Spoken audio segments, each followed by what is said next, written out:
কিন্তু শুধু আজকে না, আমরা গত 3-4 দিন ধরেই আমরা যে অসামাজিক যে কাজকর্ম চলছে এটার উপরে অ্যান্টি ড্রাগ, অ্যান্টি লিকার এই সমস্ত কিছুর উপরই আমাদের একটা স্পেশাল রেড চলছে। তো আপনারা সবাই অবগত আছেন আগামীকাল আমাদের স্বাধীনতা দিবস। তো স্বাধীনতা দিবস উপলক্ষে আমাদের কিছু স্পেশাল প্রিভেন্টিভ মেজার্স চলছে, টোটাল সদর সাব ডিভিশনেই চলছে। তো তারই অঙ্গ হিসাবে আমি পশ্চিম থানা এবং বটতলা টিওপির ওসিদের সাথে নিয়ে আজকে আমরা এখন বটতলা বাজারে রেড করেছি। পাশাপাশি আমার রামনগর টিওপির যে ওসি আছে ও রামনগর এরিয়ার ভেতরে রেড করেছে।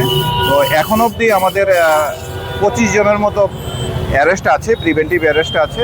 প্লাস আপনারা এখানে দেখেছেন বিপুল পরিমাণ আমরা country liquor plus foreign liquor আমরা রিকভারি করেছি এবং এটা আরও চলবে, কন্টিনিউ চলবে।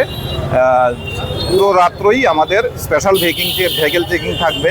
গাড়িতে কালো গ্লাস লাগানো থাকলে সেগুলি আমরা রিমুভ করব, আইনগত ব্যবস্থা নেব।